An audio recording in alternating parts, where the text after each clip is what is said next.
సంవత్సరంలో 8 మాసాలు 8 నెలలు ప్రభు ఎప్పుడైనా నడిపించినట్లు గుర్తుందా? మనమే నడిచినామా? నడిచినామంటే ఉదయం లేచి నడిచేది కాదు, పొలానికి ఉద్యోగానికి.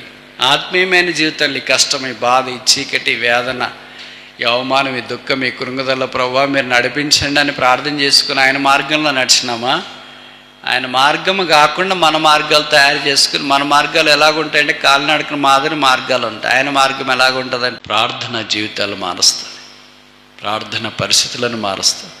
నేను ఈ మాటలు చెప్తే మీరు అనొచ్చు, ఏం మారుస్తుందో బ్రదర్, చాలా కాలం ప్రార్థన చేస్తున్నాము మారట్లేదు, కొన్ని మొండి సమస్యలు ఉన్నాయి. అందరికీ ఉన్నాయి, నాకు కూడా ఉన్నాయి. యేసు ప్రభు వారు దీనులకు అండ, దీనులకు అలంకరణ, దీనులకు ఆయన ఆశ్రయం. ఎవరి దీనులు? దీనత్వంలో ఉండటంటే ఏంటి? బైబిల్లో ఈ ప్రశ్నలకు కొన్ని జవాబులు మనకు కనిపిస్తూ ఉంటాయి. దీన్ని ఇంగ్లీష్లో లోలీ, హంబల్, ఒబీడియంట్ అనే తర్జుమాతో మనకు కనిపిస్తుంది. అంటే తగ్గించుకునేవారు, విధేయులు, సాత్వికులు అనే మాటలు దీనులనే మాటకు పర్యాయ పదాలుగా బైబిల్లో వాడబడినట్లు మనం చూస్తాం. ఇంకా దీనులకు ఆయన అనుగ్రహించే ఆశీర్వాదాలు ఇస్తారు. ఈ కీర్తనలో ఒక 5 మనం పరిగేరుకుని ప్రయత్నం చేస్తాం. మొదటిది, దీనులను ఆయన రక్షణతో అలంకరిస్తారు. రక్షణ ఒక అలంకరణ. ఇది అవసరం మాత్రమే కాదు, అక్కర మాత్రమే కాదు, ఆశీర్వాదం మాత్రమే కాదు, అనంతమైన అనుభవమే కాదు, ఇది ఒక అలంకరణ. ఎవరి రక్షణ అలంకారంలోనికి వచ్చినారు వారు పరిశుద్ధాత్మ ద్వారా పరిశుద్ధ అలంకృతులై ప్రభుని ఆరాధించే భాగ్యంలోనికి తీసుకురాబడుతున్నారు. ఈ రక్షణ ఇంకా లేనివారు ఉంటే వారు అలంకరణ లేనివారు అనే వాక్యం జ్ఞాపకం చేస్తుంది. ఏ అలంకరణ? భౌతికమైన అలంకరణలు చాలా ఉండొచ్చు, అయితే ఆత్మ సంబంధమైన అలంకరణ లేదు. రక్షణ ఆత్మ సంబంధమైన అలంకరణ. రక్షణ యెహోవాది. 3వ కీర్తనలో చూస్తాం, 8వ వచనం, సాల్వేషన్ బిలాంగెత్ అంటు ద లార్డ్. కనుక ప్రభువు అనుగ్రహించేది ఇది. ఆయన దాని కొరకై శిలువ మీదకి వెళ్ళి రక్తము కార్చి చనిపోయి సమాధి చేయబడి తిరిగి 3వ దినాన్ని లేచి పరలోక స్థలములో ఆసనుడై ఉన్నాడు. ఆ ప్రియ ప్రభువు మానవునికి ఉచితంగా రక్షణ దయచేసి, పాప క్షమాపణ అనుగ్రహించి, మారు మనస్సు అనుగ్రహించి, రక్షణ చేత అలంకరింపజేసి పరలోక రాజ్యంలో ప్రవేశపెట్టాలని కోరుతున్నాడు. రెండవది 34వ కీర్తన 6వ వచనం, సామ్ 34:6. ఈ దీనుడు మొరపెట్టగా. కనుక రెండవది, మొదటిది దీనునికి రక్షణ ఇస్తాడు, సాల్వేషన్ టు ద హంబల్. రెండవది సప్లికేషన్ ఆఫ్ ద హంబల్, దీనుని యొక్క ప్రార్థన. ఈ 34వ కీర్తన రాసింది మనలాంటి సాదాసీదా మనిషి కాదు. బైబిల్లో రాశారు, ఇది దావీదు రచించిన కీర్తన అని.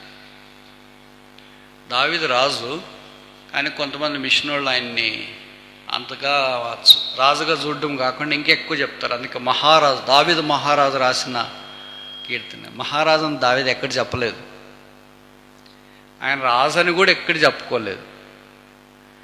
బైబిల్లో రాసినారు ఆయన చెప్పుకునే పదాలు మనం ఒక్కళ్ళు కూడా నోరు తిరగదు. దాంట్లో ఇదొకటి, దీనుడు. దావీదు దీనుడు అంటే మన సంగతి ఏంటి? 18 సంవత్సరాలు అప్పుడే సింహాన్ని ఎలుగుబంటిని గడ్డం పట్టుకొని చీల్చినాడంట. ఆయన దీనుడు అంటే మన సంగతి ఏంటి? 18 సంవత్సరాల్లోగా గొలియాతును వడిసెలతో చంపినాడంట. ఆయన దీనుడు అంటే మన సంగతి ఏంటి?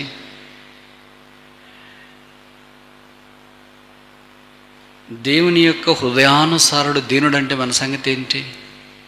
కౌజుపిట్ట వల్లే, మిన్నల్లి వలె, చెప్పులు లేకుండా కాళ్ళకి కేకలేస్తూ అరణ్యములో సంచారం చేస్తూ అభిషేకించబడిన వాడే, రాజే. అలాగూ దిక్కులేని వాడిగా జీవిస్తున్న వాడే దీనుడు అంటే మన సంగతి ఏంటి? ఆయన గుహలో ఉంటేనే 400 మంది వచ్చినారు. మనం మందిరంలో ఉన్నా కూడా వచ్చేవాళ్ళు వెళ్ళిపోతారు. అది దావీదుకి మనకున్న చాలా తేడాలు ఉన్నాయి. దాంట్లో ఇది ఒకటి. మామూలుగా కష్టాలు ఉంటే మనుషులు రారంటారు కదా, బెల్లం ఉంటే ఈగలు అంటారు కదా. ఆయన రాజు అయినప్పుడు వచ్చినారంటే మామూలు సాధారణమే. సింహాసనం మీద ఉన్నప్పుడు వచ్చినారంటే మంచిదే. కానీ ఆయన గుహలో కౌజు పిట్ట వల్లే, మిన్నళ్ళ వల్లే పరుగులు తీస్తూ ప్రాణాన్ని అరిచేతిలో పట్టుకుని ఉన్నప్పుడు 400 మంది ఉన్నారు.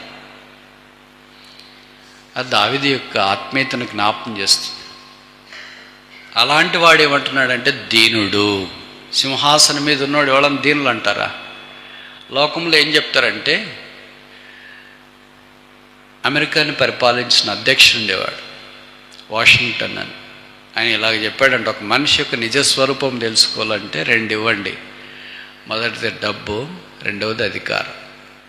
ఈ 2 ఇస్తే మనిషి నిజస్వరూపము కళ్ళకు కట్టినట్లు తెలుస్తుంది. మన నిజస్వరూపం తెలియకపోవటానికి కారణం ఏంటంటే ఈ 2 మనకు లేవు. అందుకే మనం నిజస్వరూపం కాకుండా ఇదొక రూపము. ఆ 2 ఇచ్చినప్పుడు, అధికారం ఇచ్చినప్పుడు అధికారాన్ని దుర్వినియోగం చేస్తాడా, సేవ చేస్తాడా? దావీదు అధికారాన్ని దుర్వినియోగం చేయలేదు. బైబిల్లో రాశారు అపోస్తల కార్యాల్లో, దావీదు దేవుని సంకల్పం చొప్పున తన తరం వారిని ఏలెను అని రాయలేదు, సేవించెను. 5 ఏళ్ళు ఎమ్మెల్యేలకు ఉండేవాళ్ళు, ఎంపీలకు ఉండేవాళ్ళు, ఏలిక మేమే అంతా, మాకు తెలియకుండా వెంట్రకు కూడా రాలటానికి లేదు అంటారు. దావీదు 40 ఏళ్ళు, 40 years, నో ఎలక్షన్, డబ్బులు ఖర్చు పెట్టేది లేదు. దేవుని ద్వారా సమూయేలు అభిషేకించినాడు. అలాంటి వాడు చెప్తున్నాడు నేను దీనుడను. మన సంగతి ఏంటి మరి? దావీదంతా చదవచ్చా, నైపుణ్యత ఉందా? ఆయన పాటలు పాడితే దయ్యాలు పోతాయి. మనం పాడితే, ఆయన వీణ వాయిస్తే, ఆయన కీర్తనలు రాసి 75 కీర్తనలు రాస్తే క్రైస్తవ లోకం మీద దినాన్ని తల్లడిల్లుతుంది. ఆయన కీర్తనలు చదువుకోకుండా ఉండలేదు. అలాంటి వాడు దావీదు. అలాంటి వాడు ఏమంటాడంటే నేను దీనుడను. మరి మనమేమనాలి? అసలు మనకు పదమే లేదనుకుంటా. దౌర్భాగ్యుడన్నా తక్కువే, దిక్కుమాలినమన్నా తక్కువే, దిగంబాడన్నా తక్కువే, ద్రోహిన్నా తక్కువే, దరిద్రుడన్నా తక్కువే, ఏ పదాలు వాడినా తక్కువే. దావీదు అంటాడు ఈ దీనుడు మొరపెట్టగా యెహోవా ఆలకించు. ఆయన ఎలాంటి పరిస్థితులు ఉన్నా సరే దైవ సన్నిధిలోని మొరపెట్టేవాడు ఉన్నాడు. కనుక ఆయన దగ్గర డబ్బున్నా, అధికారం ఉన్నా, ఆయన ఎప్పుడు దేవునికి విరోధంగా జీవించటానికి, దేవుని ప్రజలకు విరోధంగా జీవించటానికి, తన అధికారం చూపించటానికి, తన ఆర్థిక పరిస్థితి చూపించటానికి ప్రయత్నించినట్లు వాక్యలో మనం చూడం. అందుకే బైబిల్లో 100,000 మంది మనుషుల పేర్లు రాసినారు. ఒకే మనుషుని గురించి దేవుడు అన్నాడు, నా హృదయానుసారుడైన మనిషి. రాజు కాదు, సైన్యాధిపతి కాదు, ఇశ్రాయేలు మొదటి గాయకుడని చెప్పలేదు దేవుడు ఆయన. ఇవన్నీ బైబిల్లో ఆయనకి ఇచ్చిన బిడుదలే. కానీ దేవుడు ఆయనకి చెప్పిన మాట ఏంటంటే నాకు ఇష్టమైన మనిషి. మనుషుల్లో ఆదికాండం మొదలుకొని ప్రకటన గ్రంథం దాకా ఎవరైనా దేవునికి ఇష్టమైన మనుషులు ఎవరైనా ఉన్నారంటే మనం సైతానికి ఇష్టలు అనుకుంటా. కానీ దావీదుని గురించి బైబిల్లో రాయబడింది నా హృదయానుసారుడైన మనుష్యుడు. మరి మన సంగతి ఏంటి? మనం ప్రభుకి ఇష్టమా? ప్రభుకు హృదయానుసారులైన వాళ్ళమా? ప్రభు హృదయానుసారుడు అంటే అర్థం ఏంటి? హృదయాన్ని బట్టి మాట్లాడేవాడు.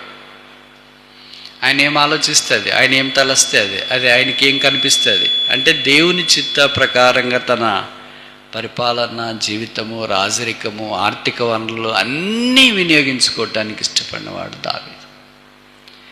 అందుకే దీనుడు ప్రార్థన చేసినాడు. ప్రార్థన జీవితాలు మారుస్తుంది, ప్రార్థన పరిస్థితులను మారుస్తుంది.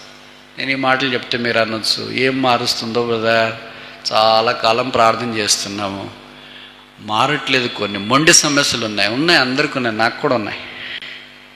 కొన్ని మొండి సమస్యలు ఉంటాయి, వాటికి జవాబు రాదు. సత్యదాకా ప్రార్థన చేసిన మనం వస్తాం కానీ జవాబు రాదు. ఎందుకు రాదు మరి? ఎందుకు అలాగైతుంది? నేను ఇద్దరు వ్యక్తులను చెప్తాను బైబిల్లో, పాత నిబంధనలు ఒకళ్ళు, కొత్త నిబంధనలు ఒకళ్ళు. వాళ్ళ పేరు చెప్పడానికి కూడా నా నోరు సరిపోదు, అంత గొప్ప భక్తులు వాళ్ళు. వాళ్ళు ప్రార్థన చేస్తే కూడా జవాబు రాలేదు. అన్నిటికి కాదు, కొన్నిటికి. ఉదాహరణకు మీకు బాగా తెలిసిన ప్రవక్త పాత నిబంధనలో ఏలియా. ఆయన గురించి కొత్త నిబంధనలకు రాశారు. ఏలియా అంటే యాజ్ ఫ్రమ్ అబౌవ్, పైనుండి వచ్చినవాడు అని అర్థం. అంటే ఆయన భూ సంబంధమైన సంగతులు ఆలోచించేవాడే కాదు, పట్టించుకునేవాడే కాదు. ఆయన నిప్పు లాంటి వాడు అంటాం కదా, అట్లాంటి వాడు ఆయన. అంటే ఆయనకి ఎదురుపోతే కాలిపోతారనే టైపు. ఆహాబు రాజు లాంటి వాడు కూడా ఎదురుపోవటానికి ధైర్యం చేయలేదు. బైబిల్లో రాయబడింది. ఆయన పేరు ఎన్నిసార్లు రాశాడు తెలుసా బైబిల్లో?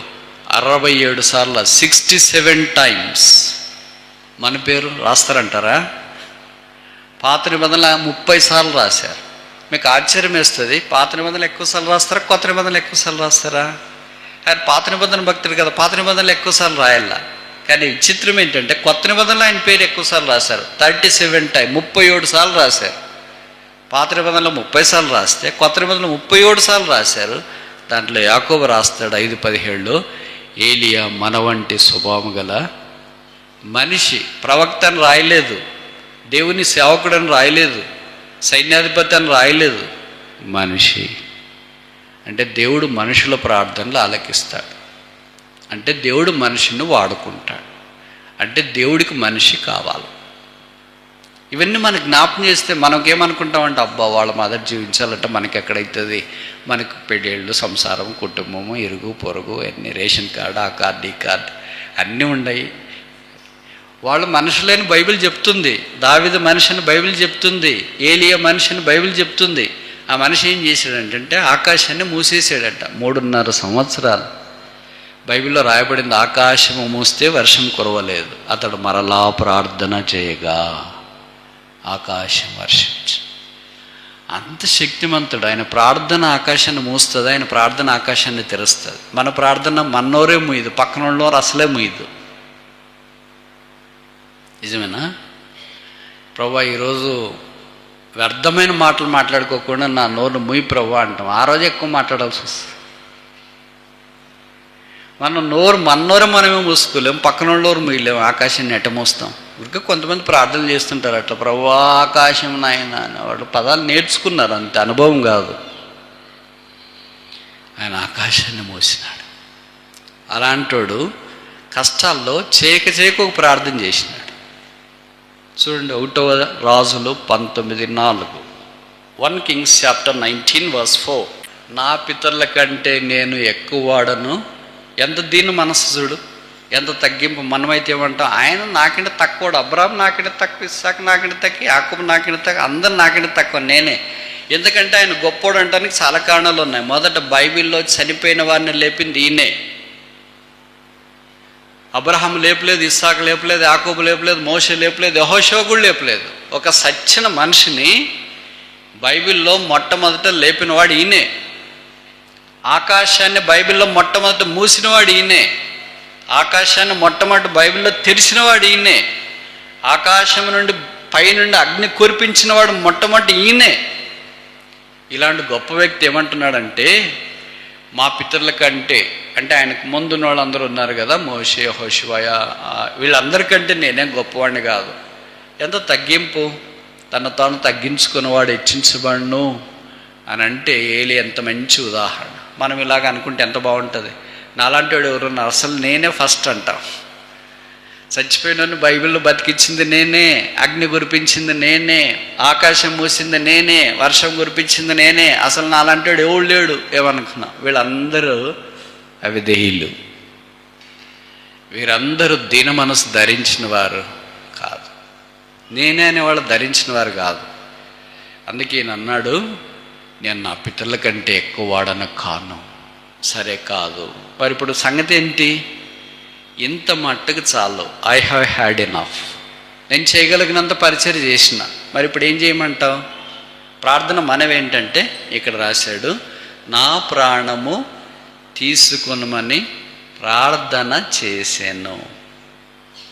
ఇప్పుడు జవాబు చెప్పండి, ఈ ప్రార్థనకి జవాబు వచ్చిందా రాలేదా? ఈ ప్రార్థనకి ఈరోజు దాకా జవాబు రాలేదు. అంత ప్రార్థన పడుకు జవాబు రాలేదా? ఆకాశం మూసినోడు, ఆకాశం తెచ్చినోడు, చనిపోయిన వాడిని బాగు చేసినాడు, అగ్ని కురిపించినాడు, మరి ఎలాంటి ప్రార్థన రాలేదా? రాలేదు. ఈ ప్రార్థన అవసరం లేదు, కానీ ఆయన బాధతో చేసినాడు. నా మట్టుకు చాలు, ఇంకా నన్ను తీసుకొని ప్రార్థన చేసినావు. మీలో చాలామంది కూడా కష్టాలు వచ్చినప్పుడు నన్ను తీసుకో ప్రభు అని ప్రార్థన చేసి ఉంటారు. ప్రభు అలాంటి ప్రార్థనలు ఆలకించలేదు. అందుకే నేనున్నాను, మీలో చాలామంది ఉన్నారు. ఆలకించుంటే సాపలు కాళ్ళే ఉంటాయి కదా. ఆ ప్రభు అలాంటి ప్రార్థనలకు జవాబు లేదా ఈగడంటలే. మళ్ళీ నేను ఈరోజు ప్రార్థన చేస్తాను అన్నాడు అనుకో, పొరపాటున ప్రభు సరే వచ్చే అన్నాడు అనుకో, మళ్ళీ సాయంకాలం మీటింగ్ మారుతారు. ప్రభు ఈరోజు దాకా ఆయన ప్రార్థనకి జవాబు లేదు. బైబిల్ పండితుల అభిప్రాయం ఏంటంటే, ప్రకటన గ్రంథంలో 2 ప్రవక్తలు వస్తారంట, వాళ్ళు సువార్త ప్రకటిస్తారంట, వాళ్ళు హతసాక్షులుగా చేయబడతారంట. ఆ ఇద్దరిలో ఒకళ్ళు ఏలియా అని. అందుకే మీకు తెలుసు కదా, ఏలియా మరణం చూడకుండా ప్రభు రమ్మంటే కొనిపోబడ్డాడు. ఆయనకు మరణం లేదు, సమాధి లేదు. ఆయన మరలా మత్తయి సువార్త 17వ అధ్యాయంలో రూపాంతర కొండ మీద మోషేతో కనిపించినాడు. యేసు ప్రభు, మోషే, ఏలియా, పేతురు, యాకోబు, యోహానులు వీళ్ళందరూ కనిపించినట్లు వాక్యంలో మనము గమనిస్తున్నాం. కనుక ప్రభువు ఏ ప్రార్థనలు ఆలకించాలో అవి ఆలకిస్తాడు, ఏది ఆలకించకూడదో అవి ఆలకించడు. ముఖ్యంగా నా ప్రాణం తీసుకుని ప్రభు అని ప్రార్థన చేస్తే జవాబు రాదు. ఆయన అన్నీ రెడీ అయినప్పుడు పిలుస్తాడు, అప్పుడు రాను ప్రభు అంటే కుదరదు. మొదట తీసుకో ప్రభు అన్న కూడా కుదరదు. ఎప్పుడు తీసుకోవాలో ఆయనకు తెలుసు, ఎప్పుడు ప్రార్థన వినాలో కూడా ఆయనకు తెలుసు. ఇలాంటి భక్తుల ప్రార్థన దేవుడు ఈ విషయంలో ఆలకించకపోతే మన సంగతి ఏం చేయాలి?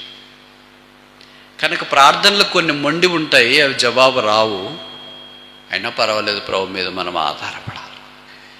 అలాగే కొత్త నిబంధనలో భక్తుని సంగతి చెప్పి నేను ముందుకెళ్ళటానికి ప్రయత్నం చేస్తాను. ఆయన పేరు అపోస్తలుడైన పౌలు. ఆయన ప్రార్థన చేసినాడంట. ఏమని ప్రార్థన చేసినాడంటే, ముళ్ళు తీసేయమని ప్రార్థన చేసినాడు. ఏం ముళ్ళో తెలియదు. ముళ్ళు ఎంత ఇబ్బంది కలిగిస్తుందో నాకంటే మీకు బాగా తెలుసు. తుమ్మ ముళ్ళు లాంటిది కాలుకు గుచ్చుకునింది అనుకో, ఇంక మనం ఏం పని చేయలేం. రాత్రిపూట నిద్ర కూడా పట్టదు, మనకు చీమ పడుతుంది. షుగర్ ఉన్న వాళ్ళకైతే కాలు ప్రాబ్లం వచ్చి కాలుని తీసేసే పరిస్థితి కూడా వస్తుంది. ఆ ముళ్ళు తీసేయమని ప్రార్థన చేస్తే బైబిల్లో రాయబడింది, ఆ ముళ్ళు తీసేయకపోగా ప్రభు నా కృప నీకు చాలును అని అన్నాడంట. అంటే ప్రార్థన జవాబు రాలేదు. వచ్చింటే ముళ్ళు తీసేసింటాడు కదా. ఎప్పటిదాకా తీసేయలేదు? చనిపోయేదాకా కూడా తీసేయలేదు. ఈ 2 విషయాలు నేను ఎందుకు చెప్తున్నానంటే, ప్రభు కొన్ని ప్రార్థనలకు జవాబిస్తాడు వెంటనే, కొన్ని నిదానంగా ఇస్తాడు, కొన్ని ఆయన సమయంలో ఇస్తాడు, కొన్ని అసలు ఇవ్వడు అనటానికి ఉదాహరణ చెప్పిన. పాత నిబంధనలో ఏలియా, కొత్త నిబంధనలో పౌలు లాంటివి. ఈడు కదా ఇంకెందుకు ప్రార్థన చేయాలా అని అనుకోకూడదు. ప్రార్థన చేయడం అనేది మనకు ప్రభు ఇచ్చిన ఆజ్ఞ. మీరు ఇలాగ ప్రార్థన చేయడి, అది పరలోక ప్రార్థన మనకు తెలుసు కదా, అది ఆజ్ఞ మీరటానికి లేదు. కనుక ఆజ్ఞ మీరితే ఏమని అర్థం అంటే అతిక్రమం అంటే ఏమని అర్థం అంటే పాపం. ఆజ్ఞాతిక్రమే పాపం అన్నారు కదా.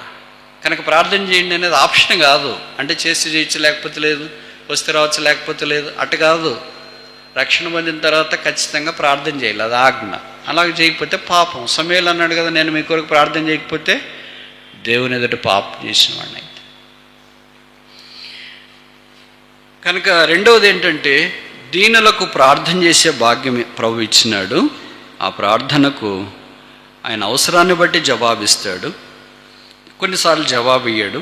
అయినా మనం మానక ప్రార్థన చేయాలని కోరబడుతున్నాం.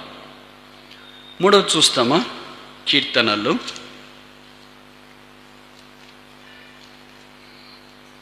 22:26. కీర్తనలు 22:26. Psalm 22:26.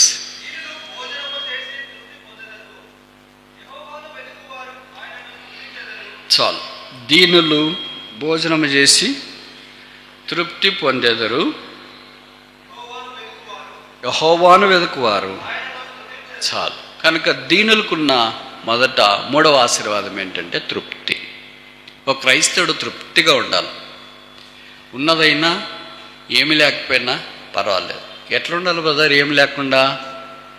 మనకున్న నైజం ఏంటంటే ఎంతున్నా తృప్తి ఉండదు. కొంతమందికి ఎంత తిన్నా తృప్తి ఉండదు, ఎంత కట్టుకున్నా తృప్తి ఉండదు.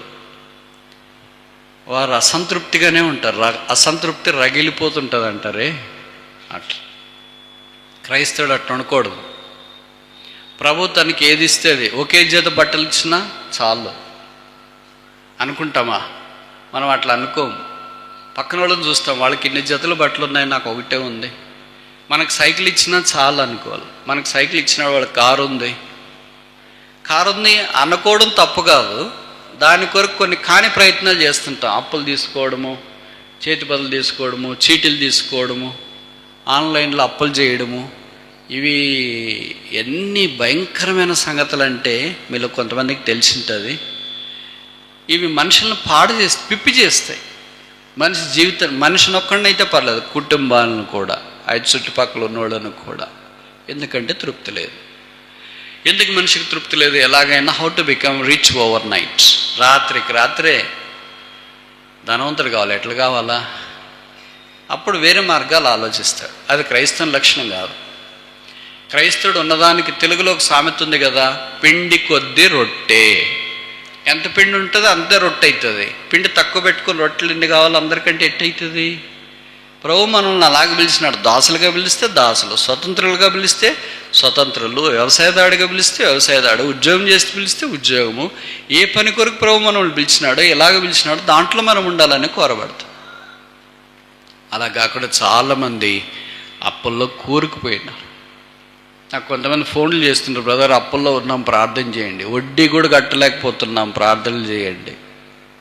విశ్వాసులే నేను చెప్పేది, అవిశ్వాసం గురించి కాదు. మందిరాలకు వచ్చేవాళ్లే, సేవకులే, బోధకులే, కాపర్లే, ఉపదేశకులే, ఎల్డర్సే, వాళ్ళ దగ్గర సాయం చేసేవాళ్లే, వాక్యం చెప్పేవాళ్లే, పాటలు పాడేవాళ్లే, బోధించేవాళ్లే. వీళ్ళ సంగతి నేను చెప్తున్నా. ఎవరి సంగతి అనుకోవద్దండి. దాన్ని పోయి వాళ్ళని గురించి చెప్పట్లేదు. మన సంగతి ఇది. ఎందుకు చెప్తున్నామంటే మనం బాగుపడాలని. ఎందుకు చెప్తున్నామంటే మన జీవితాలు సరి చేసుకోవాలని. మనం సరి చేసుకోకపోతే ఏమవుతామో? నష్టం ఎవరికి? మనకే నష్టము. వేరే వాళ్ళకి ఏం నష్టం కాదు. మనకు నష్టం కలిగినప్పుడు వేరే వాళ్ళంతా మనం చూసి నవ్వుతారు. అందుకని మనం సరిచేయబడి ఉన్నదాంతో తృప్తి కలిగి ఉండి. అన్ని సమస్యలకు మూలం ఏంటంటే తృప్తి లేకపోవడం. సమస్యలు మనం కొన్ని తెచ్చుకుంటాము, కొన్ని వాటంతటవే వస్తాయి. తృప్తి కలిగి ఉంటే మనం కొని తెచ్చుకునే సమస్యలు మనం దరిచేరం. మీకు తెలుసో తెలీదు, ఇందిరాగాంధీ గారు ప్రధానమంత్రి కావటానికి ఒకసారి ఎలక్షన్లప్పుడు ఒక స్లోగన్ బయటికి తెచ్చింది. 3 పదాలు ఉంటాయి, రోటీ కానా మకాన్. విన్నారా ఎప్పుడన్నా? రోటీ కపడా ఔర్ మకాన్.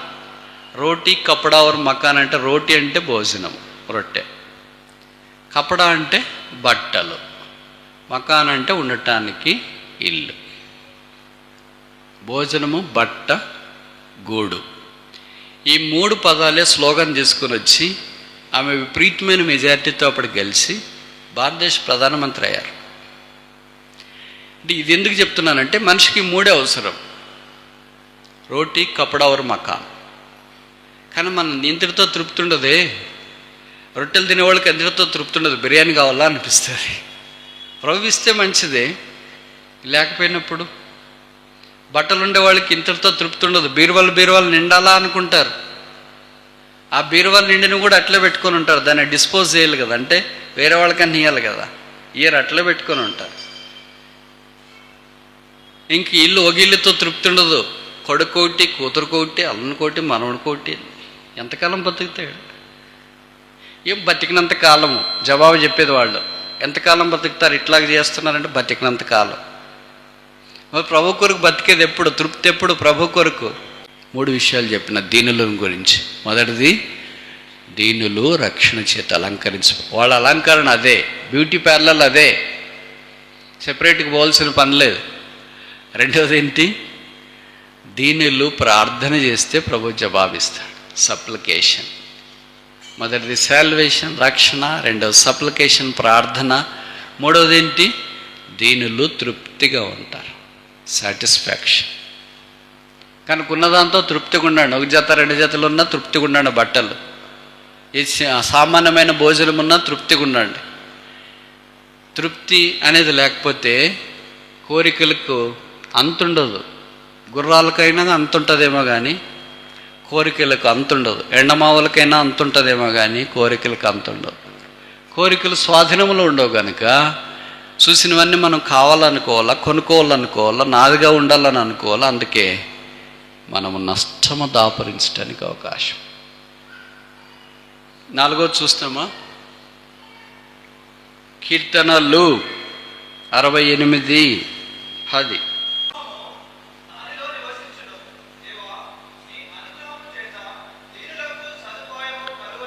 దీనులకు సదుపాయము, సప్లై, ప్రొవిజన్. ప్రవించే సదుపాయం ఆయన ఉచితంగా ఇస్తాడు. ఆయన సదుపాయంలో ఎప్పుడు పేమెంట్ అనేది ఉండదు. గాలి ఉచితం, ప్రాణం ఉచితం, జీవితం ఉచితం. ఆయన ఇచ్చేవన్నీ ఉచితము. అది ఎవరు ఇల్లేరు. ఇంకోసారి చెప్పనా? ప్రభువు ఇచ్చేవన్నీ ఉచితం, అది ఎవరు ఇయ్యలేదు. ఆయన ఇచ్చి ఈ గాలి ద్వారా ప్రపంచంలోని జీవరాశులన్నీ బతుకుతున్నాయి. ఈ గాలి లేకపోతే ఎలా బతుకుతారు? గాలిలో గాలి కలిసిపోయింది, మనలో మన్ను కలిసిపోయింది అంటారు. గాలిలో గాలి కలిసిపోతే మనిషి గాలి ఒకటేనా? ఒకటైనప్పుడు గాలి ఎంత మనిషి కావాలి కదా, మన చుట్టుగాలి అంత మనిషి కావాలి కదా. కావట్లేదు కదా. మనిషిలో ఉన్న గాలి వేరే, అది జీవాత్మ అని ఆదికాండం 1వ అధ్యాయంలో రాశారు. దేవుడు నరుని నాసికారంధ్రంలోనికి జీవవాయువు ఊదగా నరుడు జీవాత్మాయను. కనుక ఆ గాలి వేరే, ఈ గాలి వేరే. ప్రభు మనకి గాలి ఇచ్చినాడు, అంటే ఈ ఊపిరి ఇచ్చినాడు. వీటితో మనకు అవసరమైన సదుపాయాలన్నీ ఇచ్చినాడు. ఏం సదుపాయాలు? భక్తికిని జీవమునకు కావాలి. మనిషికి 2 కావాలా. మొదటిది ఏంటంటే పేతురు రాసిన పత్రిక, 2వ పత్రిక, 1వ అధ్యాయం. తెలుగులో 2-3 వచనాలు కలిసి ఉన్నాయి.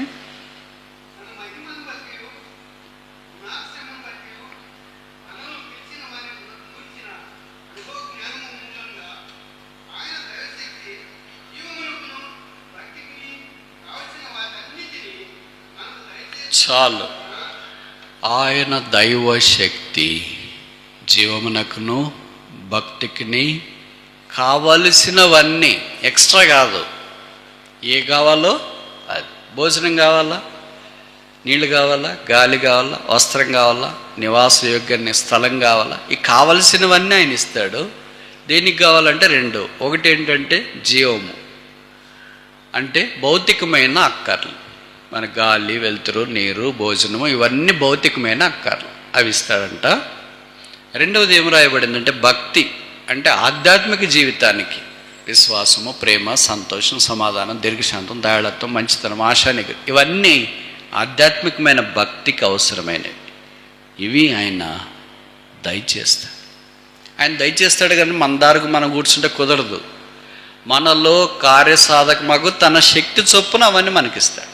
మనలో ఆయన శక్తి కార్యసాధకం కాకపోతే అవన్నీ మనం పొందలేం. కనుక ప్రభు భౌతికమైనవి ఇస్తాడు, ఆత్మీయమైనవి కూడా ఇస్తాడు. ఎందుకంటే ఆయన పేరు ఇచ్చువాడు. Is a giver. తీసుకునేవాడు కాదు.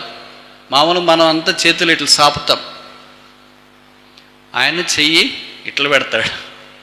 అందుకే ఆయన ఎప్పుడు ఇచ్చేవాడు. ఈజ్ ఎ గివర్, డోనర్, దాత.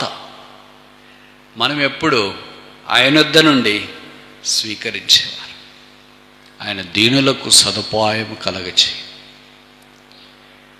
ఆయన కలగజేసే సదుపాయము మానవ ఊహకు జ్ఞానమునకు మించింది. మనం దీనులుగా లేని కారణం చేత, ఆయన అనుగ్రహం పొందలేక సదుపాయాన్ని స్వీకరించలేకపోయాం. 5వ దాకా చూస్తామా?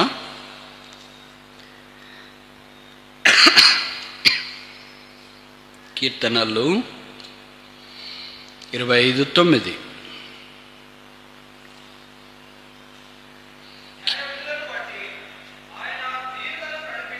చాలు. ఆయన దీనులను నడిపించును. దీనులను ఎప్పుడు ఆయన నడిపిస్తుంది, మనము నడిచేది కాదు. మామూలుగా మనము నడుకోసుకోవాలా అని అనుకుంటాం, మన ప్రకారం జరగాల అనుకుంటాం, మన మాట నెగ్గాల అని అనుకుంటాం. మనము అనేది వస్తుంది, ప్రభు అనేది రాదు. దీనుడు అలా కాదు, ప్రభువు నడిపించాలి.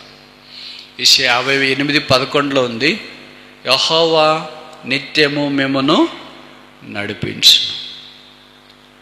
ప్రభువు నడిపించేవాడు. ఆయన గొర్రెలకు ముందుగా వెళ్ళి వాటిని నడిపించును వాక్యంలో రాశారు. ఆ గొర్రెలు మనమే. ఆయన నడిపించినప్పుడు తప్పు ద్రోవకు వెళ్ళడం, సరైన మార్గంలో వెళ్తాం.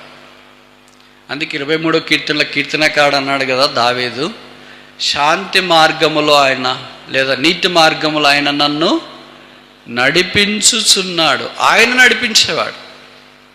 పాటలేం బలి పాడతాం, నడిపించున్నానావా నడి సముద్రం ఉన్న దేవా అని.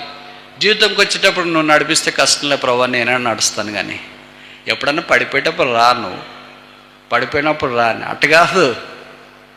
ఆయనే నడిపించాలి మన జీవితాన్ని. ఆయనే మనతో ఉండాలి. ఆయనే మనకు ముందు వెనక ఉండాలి.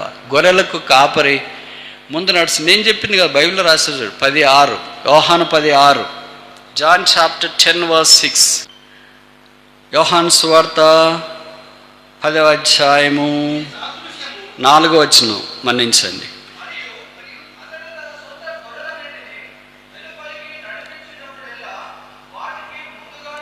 చాలు. తన గొర్రెలన్నిటినీ, మేకల్ని అవే నడుస్తాయి, వాటికి నడిపింపు అవసరం లేదు. ఎవరు మేకలు, ఎవరు గొర్రెలు? నేను చెప్పే మాట కాదు, బైబిల్లో రాశారు. యేసు ప్రభుని వెంబడించే వాళ్ళు గొర్రెలు, యేసు ప్రభుని వెంబడించిన వాళ్ళు డాష్. యేసుక్రీస్తు ప్రభు వైపు కుడి వైపున ఉన్నవారు ఎవరమ్మా? గొర్రెలు. ఎడం వైపు ఉన్నవారు డాష్. ఇప్పుడు మనం కుడి వైపు ఉన్నామా, ఎడం వైపు ఉన్నామా? ఎక్కడ లేము, మధ్యలో ఉన్నామా? కుడివైపు గొర్రెలు ఉన్నాయి. ఆయన గొర్రెల్ని వెలుపలికి ఆయనే నడిపిస్తాడంట. ఇక్కడ రాయబడిన మాట. తర్వాత 4వ వచనంలో ఇంకేం రాశారంటే, వాటికి ముందుగా నడుచును. గొర్రెలకు ఆయన ముందుగా నడుస్తాడు, ఆయనను మనం వెంబడిస్తాం. అందుకే ప్రకటన గ్రంథంలో రాయబడింది, గొర్రెపిల్ల ఎక్కడికి వెళ్ళునో వారు అక్కడికి వెళ్ళదు. ఇప్పుడు ప్రభు మనల్ని నడిపిస్తాడా, మనల్ని మనమే నడిచినామా? ఈ సంవత్సరంలో 8 మాసాలు 8 నెలలు ప్రభు ఎప్పుడైనా నడిపించినట్లు గుర్తుందా? మనమే నడిచినామా? నడిచినామంటే ఉదయం లేచి నడిచేది కాదు, పొలానికి ఉద్యోగానికి. ఆత్మీయమైన జీవితంలో ఈ కష్టం, ఈ బాధ, ఈ చీకటి, వేదన, ఈ అవమానం, ఈ దుఃఖం, ఈ కృంగుదల ప్రభువా మీరు నడిపించండి అని ప్రార్థన చేసుకుని ఆయన మార్గంలో నడిచినామా? ఆయన మార్గము కాకుండా మన మార్గాలు తయారు చేసుకుని, మన మార్గాలు ఎలాగుంటాయంటే కాలినడకన మాదిరి మార్గాలు ఉంటాయి. ఆయన మార్గం ఎలాగుంటుందంటే నేషనల్ హైవే. ఇది నేను చెప్పే మాట కాదు, బైబిల్లో రాశారు. ఆయన రాజమార్గం. నేషనల్ హైవేని ఏమంటారు తెలుసా? రాజమార్గము అని అంటారు. నేషనల్ హైవే మీద స్పీడ్ బ్రేకర్ లేరు, గోతులు దవ్వరు, మేకలు అటు ఇటు తిప్పరు. మన ఇండియాలో తిప్పుతారు అనుకో. పాశ్చాత్య దేశాల్లో ఒక్కసారి నేషనల్ హైవే ఎక్కినారు అని అంటే ఇంకంతే. మీకు తెలుసో తెలియదు, ప్రతి దేశంలోన డెవలప్డ్ కంట్రీస్లోన రోడ్డు మీద పోవటానికి స్పీడ్ కంట్రోల్ ఉంటుంది. మనకు కంట్రోల్ ఉండదు కనుక కెమెరాలు పెట్టింటారు. మనకు తెలియకుండా కెమెరాలు ఫ్లాష్ చేస్తాయి, ఫోటో తీస్తుంది. స్పీడ్ 100 కిలోమీటర్లు అని ఉంటే 120, 130 పోతే ఫోటో తీస్తుంది, మన ఇంటికి వచ్చింటుంది. లేకపోతే మన అకౌంట్లో కట్ చేస్తారు. భయపడి సస్తారు. పాశ్చాత్య దేశాల్లో ఎక్కువ పోతారు. ఒకే ఒక దేశం ప్రపంచంలో స్పీడ్ లిమిట్ లేదు, ఆ దేశమే జర్మనీ. ఎందుకో తెలుసా? స్పీడ్ లిమిట్ లేదు. ప్రపంచంలో పేరు ప్రఖ్యాతులు కలిగిన 4 పెద్ద కార్లు జర్మనీ నుండి వస్తాయి. BMW, వాల్స్వాగన్, ఆడి. తర్వాత మన ఇండియాలో చాలా ఫేమస్ అయిన కారు నీకు తెలుసా?